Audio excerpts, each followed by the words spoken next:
Good morning, everyone. We're so glad you could join us for our Taiji Qigong 18 forums today. This program is generously sponsored by the library trustees. Before we start our program, I would like to read a brief disclaimer. Participation in this online Tai Chi and Qigong program, while generally considered safe, could result in injury. Not all the material presented here are suitable for everyone. These exercises are not intended to substitute for appropriate medical care or advice. Always consult your physician before beginning any exercise program. Program creators, teachers, producers, and hosts assume no responsibility for injuries resulting from the use of this material. Without any further delay, please welcome our instructor, Anson Rathbone.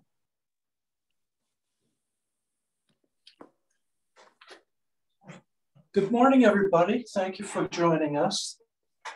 So this is the first of a series of 10 classes in Taiji Qigong 18 forums. So before we start, I just wanted to thank the library for creating the opportunity for us to have this class. And I also wanted to thank Rhonda from the library for helping me to host this and set it up and get it running.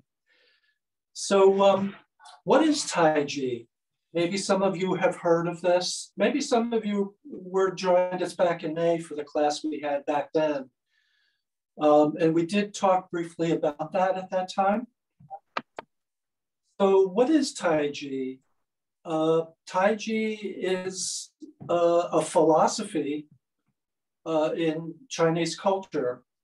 Probably most of you have seen a yin-yang diagram.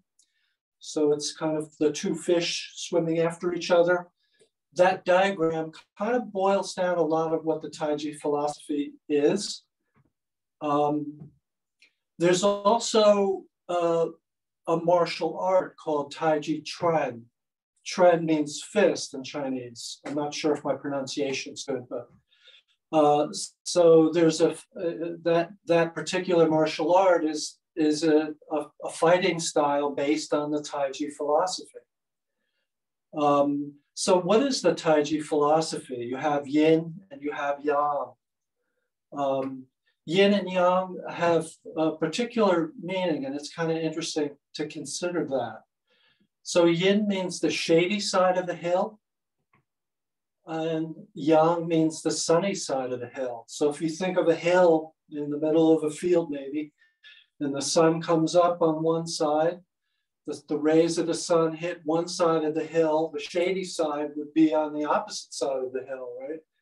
And then, so that's a nice image, but what happens as the sun moves across the sky, that shady side is going to move to accommodate it. And sometimes the shady side might get very small, and then at another time of day, the shady side's going to get bigger. So it's a dynamic philosophy. It's a philosophy that's a lot about change and how change occurs. So the Taiji, well, we say fighting style, but most of us know of Tai Chi, the movements as a health exercise, because it's often done very, very slowly. And part of the training for martial arts is if a person is not healthy, they're not going to be able to fight. So the basic martial art training is that, the training is to make one healthy and strong. And now most of us don't have much need for that kind of activity, fighting. So the health aspect has become more prevalent, and Taiji Chuan has become, for most people, more of a health art. So what is Qigong? Qigong, the word Qi can mean something like breath or energy. It can mean a lot of other things too, and it's important to, as you learn about that, to know more about that. But from our standpoint, we can think of Qi as being kind of like life force. It's sort of the the force that animates our bodies. And some of that we gain from the food that we eat. And it, depending how you're looking at it, it may be the energy that's released from the digestion of food. In some other ways of thinking, it's you're actually absorbing the energy from the plants and animals that you might eat in order to get that energy. It's also from the air that we breathe.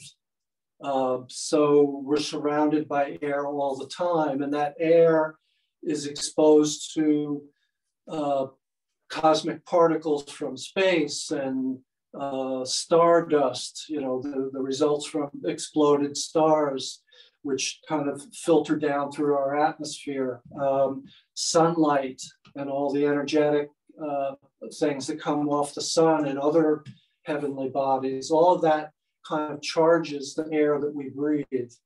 Another way of thinking is that when we breathe, the oxygen in our system is metabolized, and that releases energy. So that's another way to view that.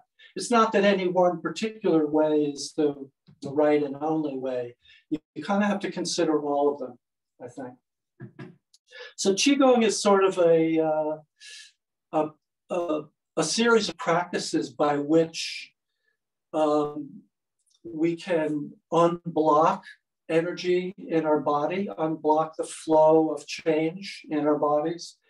It's also a way that we can kind of accumulate some power from the energy in our bodies, or from the air around us, or from our digestion. And I have some notes here that I'm looking at. So the other main aspect is to circulate. We want to open the circulation of this energy through our bodies, and it's deeply connected to the flow of other fluids in the body, not just energetics, but fluids, lymph, blood, other types of fluids in the body. So when these stagnate and don't move, the metabolism, the health of the cells in that particular area begins to suffer and break down. So Qigong is a lot about restoring that normal circulation. Okay.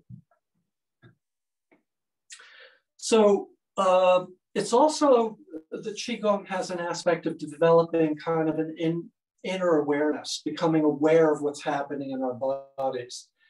And becoming aware of the intelligence of our bodies. And this I think is a particularly valuable thing for us in the modern age. If we were all working in the fields and exposed to the change of seasons and the sunlight and the starlight and the moonlight, these kinds of things would kind of naturally energize us, and our activities would naturally circulate us. But now in the modern age, we're often sitting a lot. You can see me here, I'm sitting talking to you. And I don't know, you folks might be sitting too. You might want to have a chair handy so that you can sit down when you need to, or if you want to. Not all of what we're going to do is going to be done standing. So yeah, developing this inner awareness is also a big part of Qigong. There's a saying in Chinese medicine, and it applies here, that where the mind goes, the qi goes. And where the qi goes, the blood goes. So there's kind of a cyclic chain of events and cyclic aspect to that.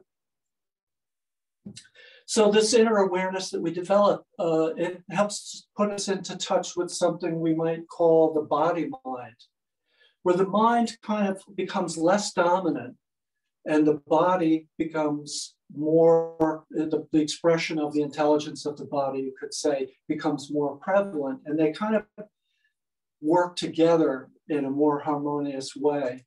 Most of us are in our heads almost all the time. Almost all our waking moments in our body is just kind of this willing servant that does its best to carry out our wishes.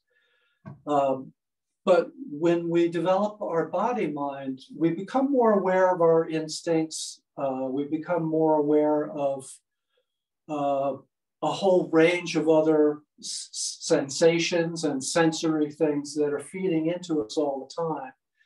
And the mind can take a little bit more of a passive role, and we can kind of enter more into a parasympathetic expression of the nervous system.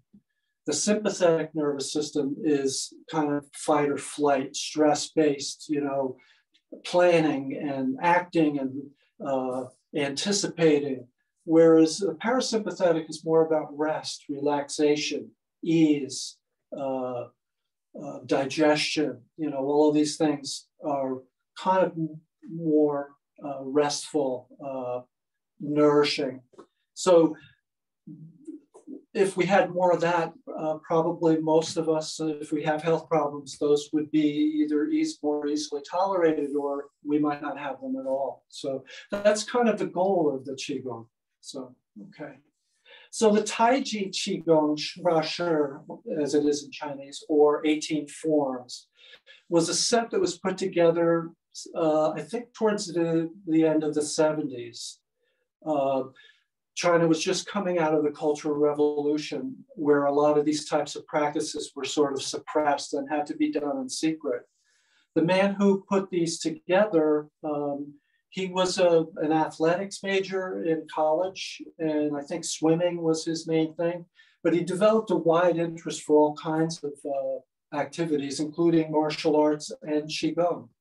So I think this set is kind of a best of. He picked a number of things from the Taiji Chuan exercise, but he also picked things from other styles of Qigong. There are many, many different styles of Qigong. It's really a very vast area of human development. And we really owe the Chinese culture a tremendous amount for all of the countless people that developed these things and practice them. So it's sort of a set of best of, and it's a little different than the normal Taiji set. The normal Taiji set, there's some repetition of movements, but a lot of movements aren't repeated. It's kind of like a long poem in a way. You might have some rhymes, but you also have some images that are presented. The Taiji Qigong is a little bit more of a, almost not really calisthenic, but the movements are repeated a certain number of times. So that makes it actually easier to learn. 18 might sound like a big number of unusual movements that you might be learning, but it actually, once you get into the set, I think you realize that it's pretty easy. So I hope you can feel comfortable about that. So what can Taiji Qigong do for us? Why should we practice that? So what is this, when we get this body, mind, and we get things harmonized, what kinds of things might we experience? Now, obviously we can't speak to every individual person's situation, but a lot of people have practiced this set. It's very popular, I think, in Southeast Asia. I've seen people practice it in Taiwan, and it was practiced in China and here in the US. I think you'll find people do it. So one of the things that people will experience from this is kind of an increase in energy. It'll help you to relax, but sort of at the same time, you'll have more kind of a relaxed, energetic feeling that if you're tired all the time, this may help to solve that for you, or at least improve it. So the calming aspects, I talked a little bit about the parasympathetic nervous system and how that's tied into rest and relaxation. When that happens, when the body goes into that mode, the nerves can release, and we can, as the nerves release, then their control of the muscles kind of relaxes and eases. And that actually creates more of a window for a wider dynamic of activation of the nervous system throughout the body. So, if we're always wired up and the gas pedal is pressed, almost all the way down to the floor, there's not really that much change we can get because we sort of get tension wired into our system. This helps to release that. so that we have a wider range of expression that we can engage in. By calming the nervous system down, one of the effects of that is the mind might become clearer for some people. They can think more clearly, memory works a little better, the emotions will balance out, or when we have them, we can flow through them more gracefully. You know, it's natural for us to have emotions.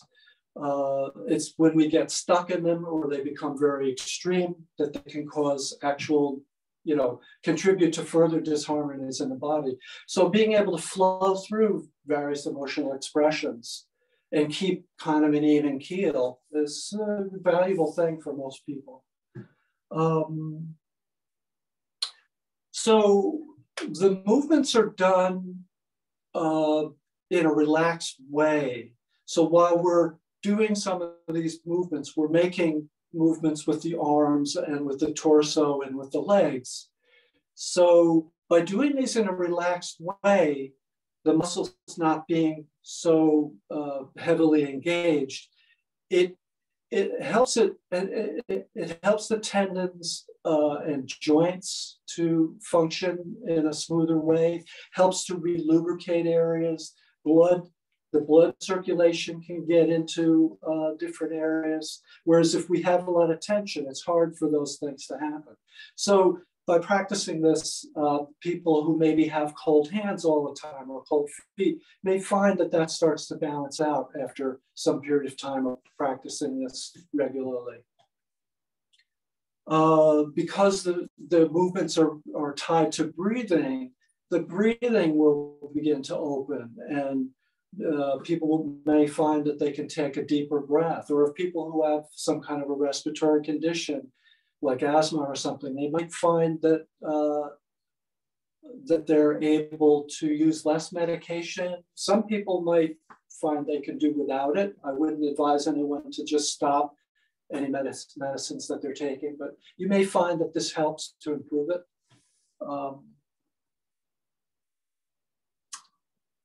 It helps to strengthen, limber the spine, the joints, tendons, ligaments. So it gets everything moving in a comfortable way. The movements are not extreme. If someone has pain in a particular part of the body, the movements can be adjusted so that if one movement, I'm doing this, but it kind of hurts one shoulder, maybe I have a problem with one shoulder. So you can make the movement often smaller and get much of the same benefit and be on a road to maybe being able to do the movement in a bigger way without straining to do it. You don't want to re-injure yourself if you have any injuries. So you need to pay attention carefully to what you're feeling in your body. Open up that inner awareness. It will probably, for a lot of people, improve posture. So a lot of the movements are done with at some point in the movement, you'll be kind of extending the spine, kind of lifting the spine, straightening the spine, then releasing and relaxing it a little bit.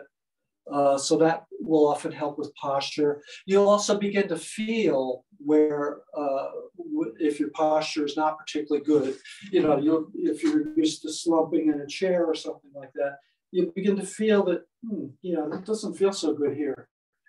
You know, so yeah, if I sit up straight, yeah, that feels better. You know, obviously, if our posture is good, the blood circulation, it matches what the pathways that the blood circulates, and also this life force, the acupuncture channels. If the posture is good, the circulation through those things is better. Balance, you know, for a lot of people that are getting older, balance can become a real issue. This whole set is done standing, although some postures, maybe many of the postures can be done seated if someone needs to, but balance will often improve. Digestion, you know, if you can imagine, a lot of the movements will open certain areas of the body, creating space around the organs, so the organs can become more comfortable in the spaces that they reside inside of our body.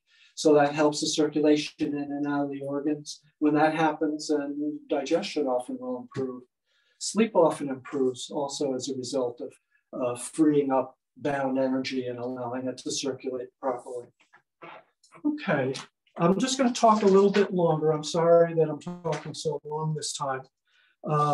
We probably, a lot of these points I'm making will bring up and discuss as we go, but I want the class to be more of a doing class. So we'll be moving into that shortly. But I did want to say a few words about the class format and the purpose of the class. So the goal, you might say, of this class is to deliver to each of you kind of a set of tools that you can use to kind of maintain your health from this Qigong way of doing things.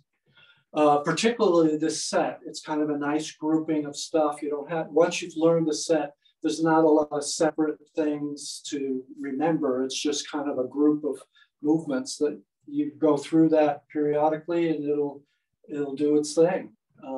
Obviously, the more you practice it, the deeper you can go with these things. But we'll also be getting into some supporting practices that some of them are practices in and of themselves and could be done separate from your Taiji Qigong or instead of, if you wanted. So we're going to gradually work through this form. So every week we'll probably do like 3 postures. There may be 1 or 2 weeks where we spend more time on one posture. But mostly, we'll be, so in about, 6, 7 classes or so, we'll have gotten through the whole set, but we'll keep reviewing that and going a little deeper with things and developing some of the auxiliary practices that I plan to get into. So the basic format will be, we'll do some, I call them warm-ups, but they're not warm-ups in the usual sense, but they kind of help to bring your awareness into your body. They help you to release some tension blocks, lubricate the slide of the muscles over each other, open the circulation a little bit. So we'll do that first. Then I may have us do some supplementary practices that might help us to prepare for certain movements we'll be doing later. Then we would review the previous week's movements from the set. And then we would introduce new movements. So that would be sort of the format of the class. The classes will be recorded and will be posted on the Public Library of Brookline's YouTube page. So it may take a few days for them to get up there, maybe somewhere between 3 and 5 days. We're dependent on library staff to take care of that. And obviously these people have other jobs to do. So, and they may have, I'm not sure, but there may be other classes that whoever does this may also be uploading classes from that to the YouTube site. So when you're practicing, you can wear loose, comfortable clothing, sweatpants, nothing too tight or binding, nothing with a tight waist. Flat shoes, I'm wearing sort of like a kind of Chinese slipper that are often used. Barefoot or in stocking feet, if you're practicing inside, is good. Or even outside if it's warm, but I think we're moving into cooler weather, so probably barefoot outside is you can save that for next late spring, summer. You might want to have a chair handy because there's some things that we'll be doing where you might need to balance or hold on to. And there will be some practices that you could do seated, maybe some seated breathing or some other practice. I did want to say a few words about safety, and there's something called the 70% rule. So basically, when you're working in this way, you would do to 70% of your comfortable capacity. if in any activity really, if you go past that, the body will start, like if there's some movement that I can do, like if I'm lifting something, if I might comfortably up to my 70% be able to lift something, but if I go beyond that, I'm really going to be straining different parts of the body. And the body, this body mind that I mentioned before, will make efforts to protect itself and to protect you from injury or damage. So it will draw back from that. So there'll be a little bit of, you're trying to do something, but the body's kind of saying, wait a minute, maybe we shouldn't go this far. So I think we should stop here. So there's a little clash of intentions there. So basically the 70% rule is maximum effort with minimum, with no strain, really. Maximum effort, no strain. So pay attention, because this will enter into a lot of different aspects, depth of breathing, or how you're moving in a particular movement, how long you're doing things. Yeah, so we'll talk more about that. That's an important one. So yeah, pay attention. If you have particular issues, back off. If there's some movement that is hurting you, definitely stop. If you have questions, I think you can contact the library and they'll forward any emails to me if you have questions. You can let me know. Okay, so let's get started. So if we can come to standing if you're not already. Move back a little bit. And I want to see if I can get a whole view of myself here. I'm seeing kind of a whole group.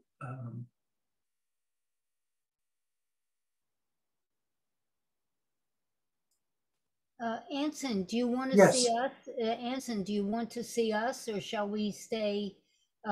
Should we block our video, or do you want to see us? Yeah, I won't be looking too much at this point. So I'm hoping to be able to see myself more directly. It helps me to know where to stand in the room.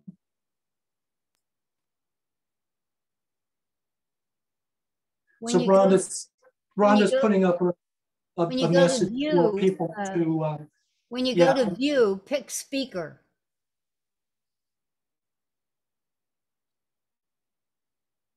And if you're speaking, it'll make you the main person on the.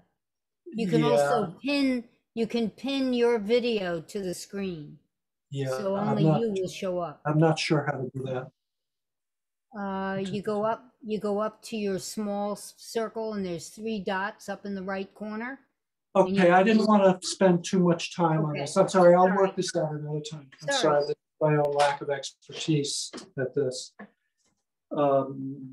So let's come to standing, and you can all still see me okay? I think you should be able to.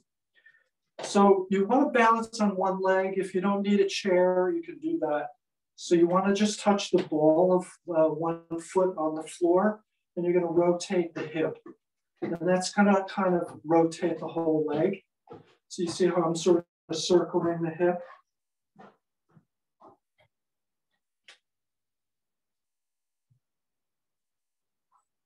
So we can go, say, 5 or 6 times in each direction.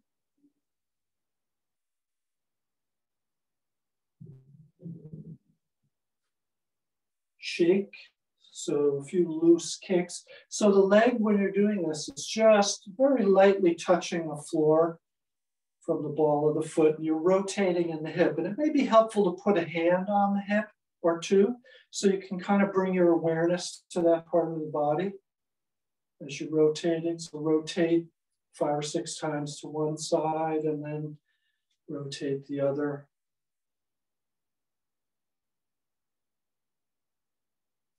And then kick, kick, kick. So bring your feet right up close together.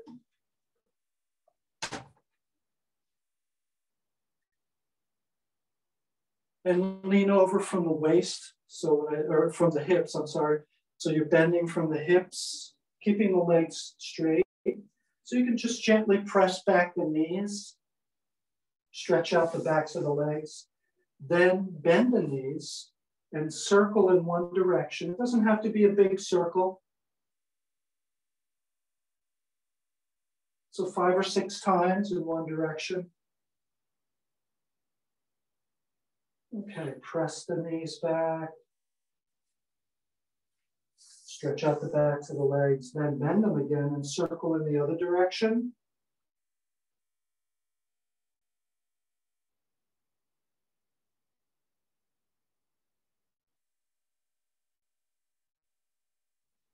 Press the knees back.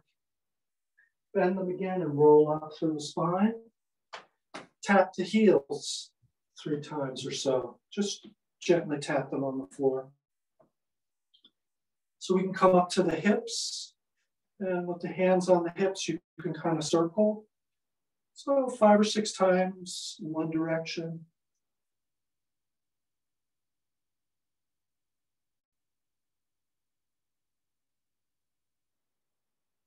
And then 5 or 6 times in the other direction.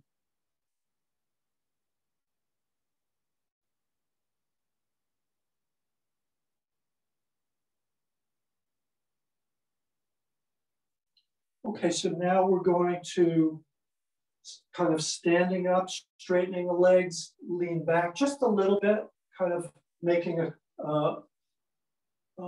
like a bow. You're bending to the back a little bit. Now bow to the front, and then bow to the back. So you're really lifting through the whole spine. You want to be careful not to just do one part of the spine, but you want the whole spine to kind of arch. And even if it's a small arch, that's fine. So you're lifting up through the top of the head. So just a few times.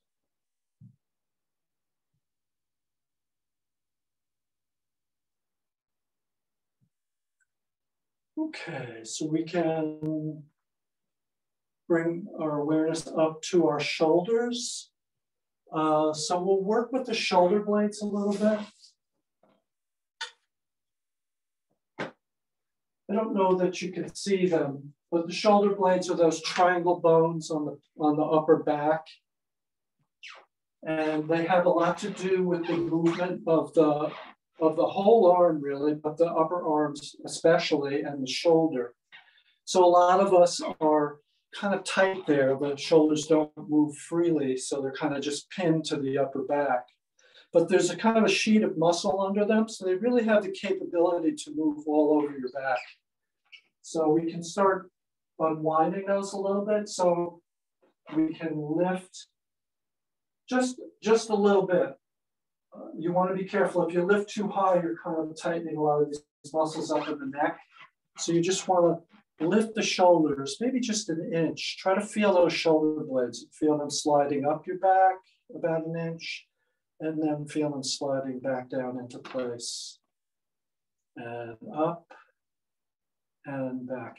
You might notice that the movement is very jumpy. So just do the best you can to gently make that as smooth as you can. Keep well within your 70% with this. If you have any shoulders or neck issues, this could aggravate it a little bit, but this working this will really help those problems, but you need to stay within your 70% for sure.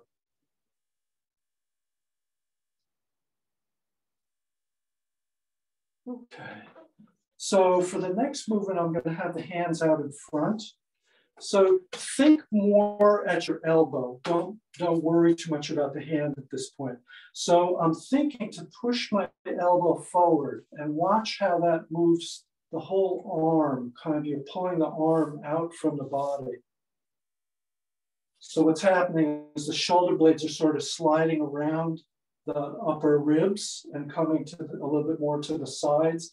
And that gives you, a little bit of stretch. So you can do both arms.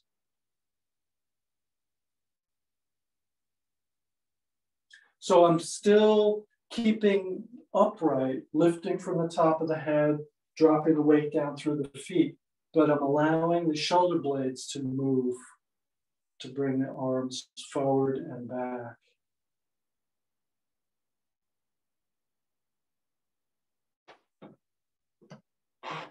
So when you do this, there's sort of a hole here inside the arm and under the collarbone.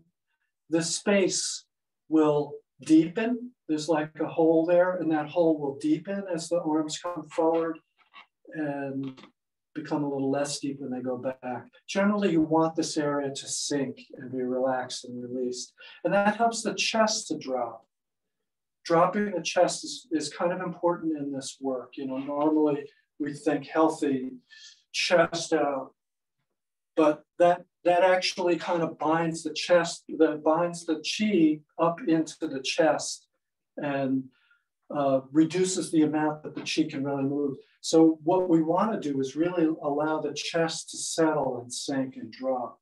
So deepening these holes here can help with that.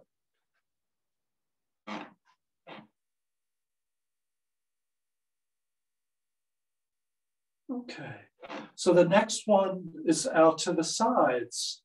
So again, put your mind more in your elbow. So you want to have a sense that as you're doing the movement, you're allowing the shoulder, the scapula to stretch out to the side gently and well within your 70%.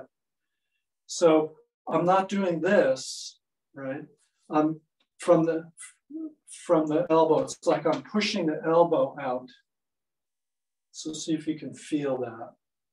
Some of these things may be a little hard to feel the first time you do it. And don't worry about that. You know, each of us are at kind of a different level, and I'll be providing a spectrum of different material that, you know, some things a beginner might not be able to get to just yet, but these recordings will be available for review. Other people who've done maybe some of this kind of work before will have an easier time of this. So next thing, we can kind of making a small circle. We can come up the back, over the top, down the front. So we can circle both shoulders like that. Small circle. And try to feel what's happening with the scapula. Try to feel how they're participating in that movement. Whole rest of the arm is nice and relaxed.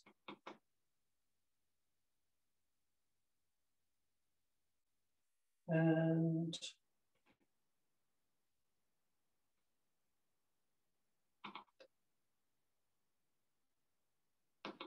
okay. So now we can shake the hands.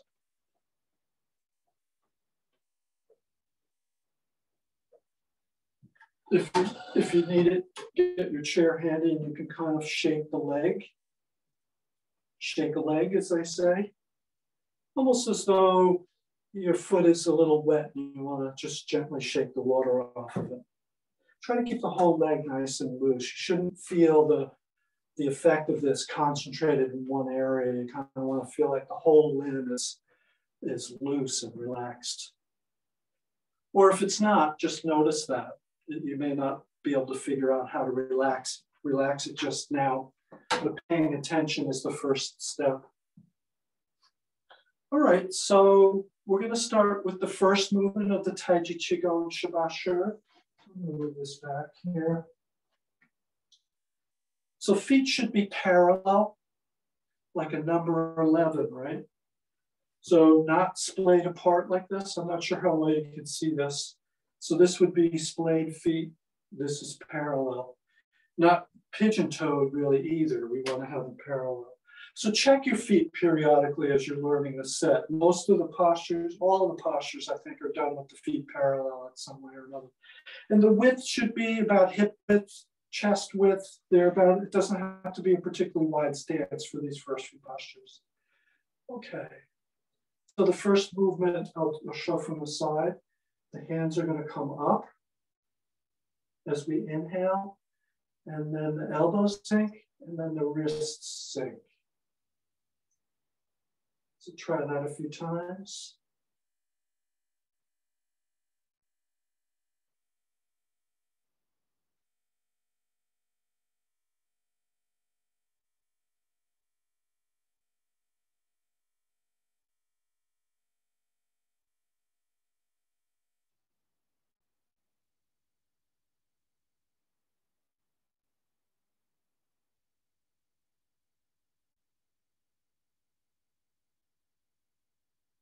So as you're breathing, pay attention to your 70%.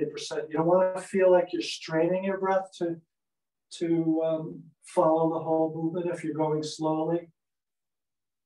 So if you're feeling dizzy, you're definitely over breathing. So calm down a little bit. You don't have to take, it doesn't have to be a full breath by the time you're here. So you can kind of spread it out very gently. So inhaling up to here and then exhale.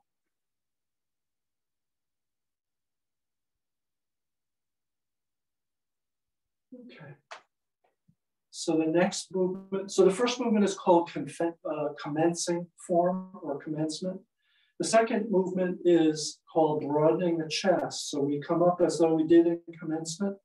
The palms face each other and the arms move apart. And so be careful.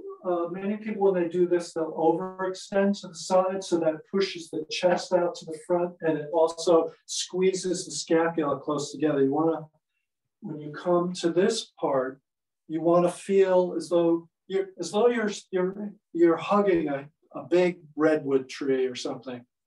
So your hand is still in front of your shoulder a little bit, and you're stretching out to the side gently. So we come up, out, and back, and down. So inhaling, inhaling, and exhale. Inhale, inhale, and exhale, exhale. Inhale and exhale.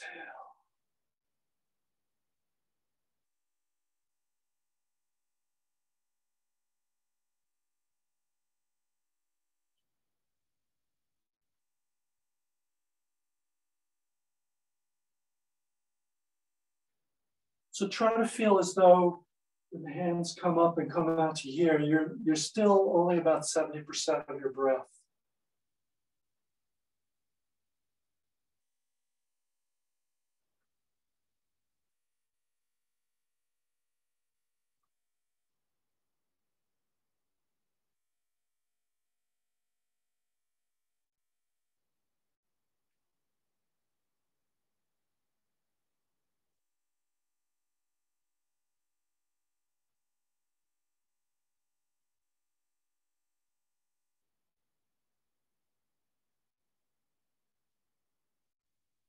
And one more time.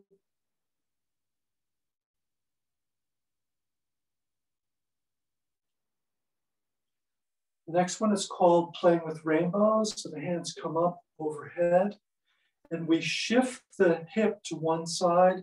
We make kind of a long arch in the body. Remember, we did this a little, actually, we didn't do this movement. Okay, sorry. This is the warm-up movement that I do that's kind of like this.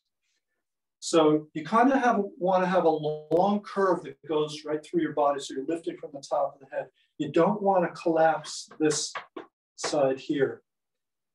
So you want to feel, kind of a gentle stretch, maybe that goes all the way down to your ankle on this side. Eventually you might feel that. But you want to keep this side somewhat open, and you're lifting up through the top of the head gently. Everything's relaxed, everything's very relaxed, but you're still tending to lift and open, keep things open. So hands coming up, and the palms rotate so they face each other, and they open a little bit. This arm will drop somewhat, about shoulder height. This arm as close to over the top of your head as you can. And you're going to be looking at this lower hand. So the hands come up and then you go to the other side. So inhale and exhale. So you can inhale to one side and exhale to the other. It doesn't matter which, you can switch it.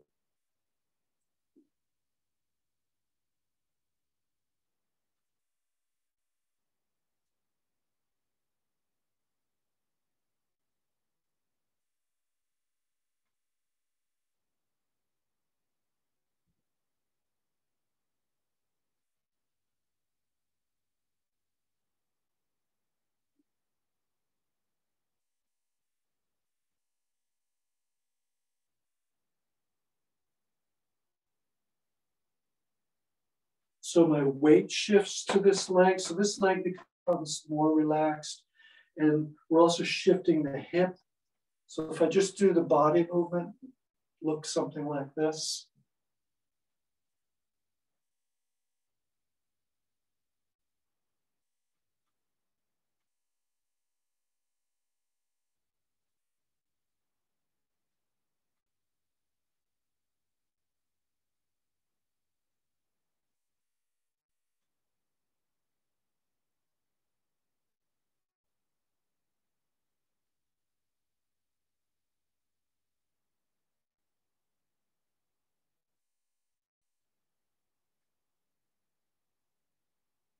Okay. So let's just review those quickly. So inhaling, this is commencing movement, and down. Inhale, and down.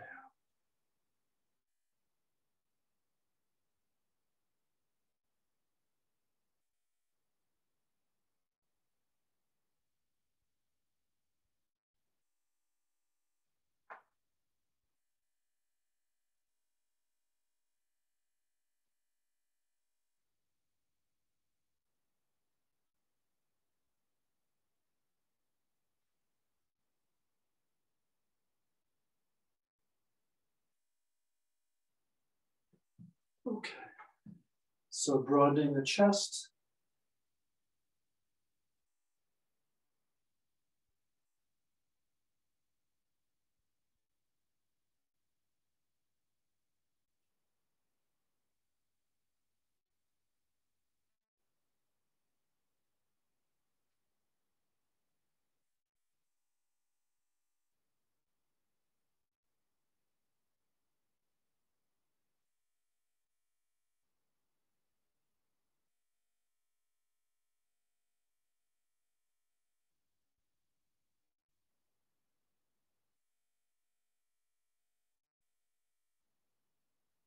And playing with rainbows.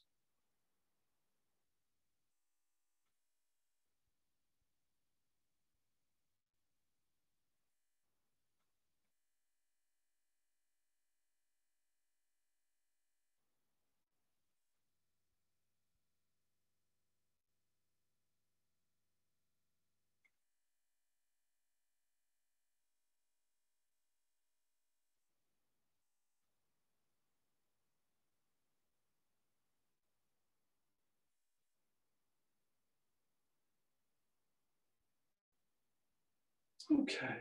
So when we practice, learn a new set of postures, if we're not doing the whole set, we can do the last posture.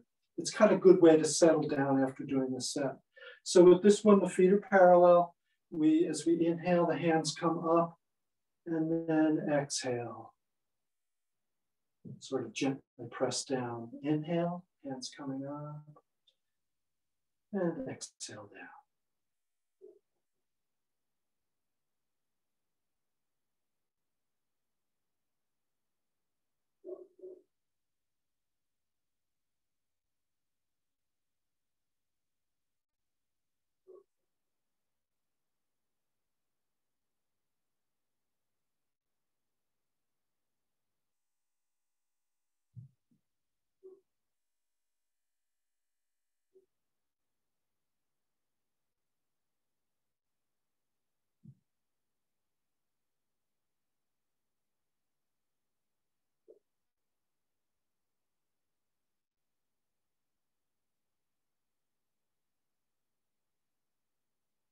And after, you can kind of just stand for a minute, let your arms hang down by your sides.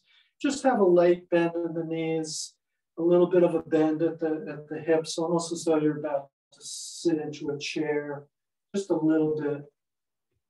Lift from the top of the head, everything else just drops down. So you can just stand like that for a moment.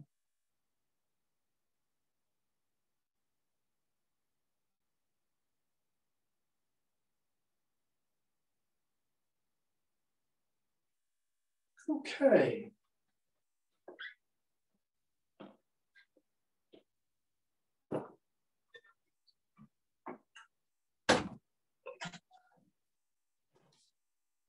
I want to thank you all for joining the class. If you know anyone else who you think might be interested in this, please share the link and have them join in.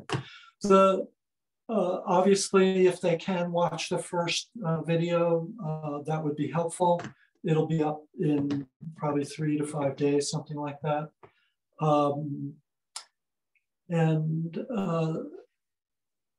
But people can join at any time. There's no restrictions on that. And if you happen to miss a class, you can, wait for the video to come out to see it. I know this is probably not the best time for many people, but with the videos up, it should work out if they're able to see that. So practice what you remember. If you only remember one thing, practice that. And don't worry, we'll be doing more of this, and we'll be here for a while, a couple of months. So let's enjoy this. I'm excited. I hope you are too. So that'll be all for now. Thank you for coming, and we'll see you next week. Hope this has been good for you. I've enjoyed it. Thank you.